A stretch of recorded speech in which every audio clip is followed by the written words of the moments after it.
aku Cecil, selamat datang kembali di channelku, dan kali ini aku akan mereview satu film yang berjudul Insomnia. Pembunuhan terhadap seorang gadis yang sangat rapih terjadi di sebuah kota kecil di Alaska, di mana matahari tidak pernah tenggelam. Dan dua detektif asal Los Angeles, Will Dormer yang diperankan oleh Al Pacino dan juga rekannya Hugh Eckhart yang diperankan oleh Martin Donovan, dikirim untuk memecahkan kasus tersebut. Banyak yang bilang kalau ini adalah film paling underrated dari Christopher Nolan. Sebenarnya aku cukup bisa memahami kenapa film ini nggak terlalu menarik buat moviegoers. Mungkin salah satu alasannya karena ini adalah film remake dari film asal Norwegia yang dirilis pada tahun 1997 dengan judul yang sama. Selain itu juga kalau dibandingin sama film-film Nolan yang lain, Insomnia tuh yang paling mainstream. Cuman aku rasa nggak banyak juga orang yang tahu kalau ternyata Insomnia lah yang membawa Nolan bisa kenal dan juga masuk ke dalam rumah produksi yang besar. Dan menjawab kenapa film ini tuh paling mainstream, ya simply karena ceritanya nggak datang langsung dari isi kepala Nolan. Jadi ini tuh project yang Warner Bros punya, terus Nolan kayak di hire buat ngedirect filmnya. Cuman untungnya Nolan tuh pintar sih, karena dia pasti kan menimbang-nimbang dulu skripnya seperti apa. Kemudian perlu aku akuin bahwa skrip yang ditulis ulang oleh Hilary Zates ini pun juga bagus gitu loh. Aku udah pernah nonton film Insomnia yang aslinya, yang versi tahun 1997, dan kalau dibandingin sama remake-nya, jujur remake-nya punya story-wise yang jauh lebih kokoh, makanya lebih enak buat ditonton. Ceritanya agak dirombak, meskipun secara garis besar ya poinnya tetap sama.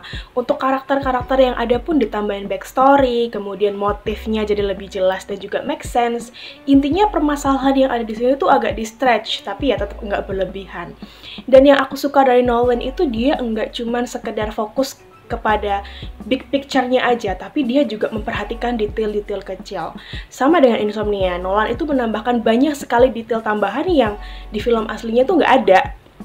Dan mungkin ada juga yang mikir, mungkin Cecil bias, karena ya, sutradara yang paling aku suka itu adalah Christopher Nolan. Cuman perlu dicatat juga kalau aku tuh sebenarnya ya agak malas ya sama film remake.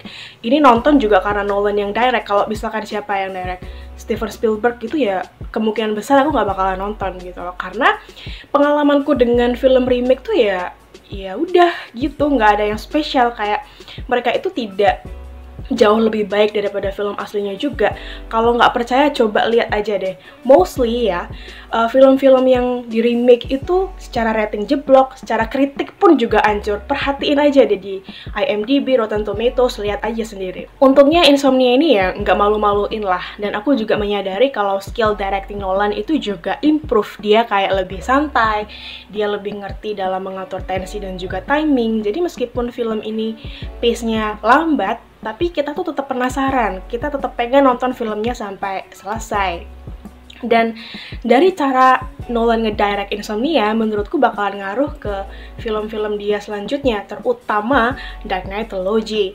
Dan meskipun ini film tuh nggak langsung datang dari kepalanya Nolan, tapi aku rasa kita semua tuh tetap bakalan tahu, kita semua tuh tetap bakalan ngerasa, oh ya, ini adalah filmnya Nolan. Salah satunya ya dari segi teknikalnya, warnanya, tone filmnya tuh pasti kelabu, terus tipe-tipe skornya juga mirip, dan ini pasti ada di film Nolan, yaitu aerial shot. Udah pasti, setelah Insomnia tuh dia hobi banget pakai aerial shot. Dan yang paling kentara buat aku ya adalah karakternya, cara Nolan crafting karakter utamanya. Dan di Insomnia, karakter utama yang kita punya adalah Will Dormer, yang diperankan secara apik oleh Al Pacino. Dan kalau kalian perhatiin, sebenarnya Nolan itu selalu suka dengan tipe-tipe karakter yang seperti ini. Cerdas, berwibawa, tapi dia tuh punya perasaan trauma, depresi, dan hal itu selalu dikemas sedemikian rupa sama Nolan untuk dijadikan salah satu musuh yang harus dilawan oleh karakter tersebut. Jadi makanya sesimpel apapun film Nolan selalu kayak enak aja ditonton karena engaging, tetap terasa kompleks tapi nggak over the top. Kenapa? Karena ya dia sudah bermodalkan dengan karakter yang sangat kuat. Dan juga yang aku suka dari Nolan adalah kita tuh selalu dibikin konsen kepada permasalahan utamanya, tapi kita tetap dikasih subplot yang lain biar selama nonton jadi nggak monoton. Asli, aku nggak nyangka kalau Nolan bisa menghasilkan remake yang bener-bener mematahkan stigmaku kalau nge-remake film itu adalah sebuah hal yang useless gitu loh. Meskipun aku tetap sangat menghargai film aslinya ya yang keluaran tahun 97 karena idenya tuh sebenarnya sangat-sangat bagus, cuma memang eksekusinya aja nggak sempurna. Ada terlalu banyak part-part yang nggak penting lah di sana. Overall, aku masih sangat merekomendasikan kalian buat nonton film keluaran 97-nya terlebih dahulu baru ke remake-nya. Jadi nanti kalian bisa merasakan perbedaan yang menonjol dari berbagai arah gitu.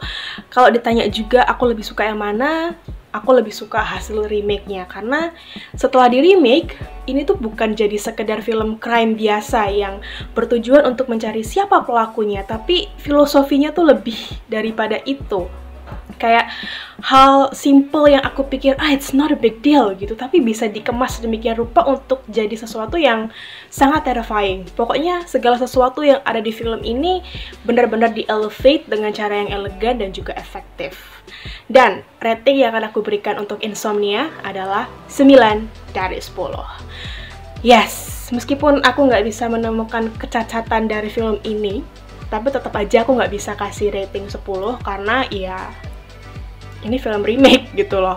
Dan meskipun film aslinya nggak seberapa bagus, tapi aku sangat mengapresiasi ide originalnya itulah. Karena aku tahu untuk datang dengan sebuah ide original itu sangat susah. Itu juga kenapa aku selalu lebih mengajak kalian untuk ayo dong kasih apresiasi, kasih spotlight juga untuk film-film original gitu. That's all buat review kali ini.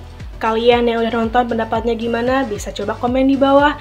Jangan lupa juga untuk cek description box karena aku akan meninggalkan fakta-fakta seputar film ini. Thank you so much for watching. I'll see you in the next video. Eat, sleep, movie, repeat. Bye!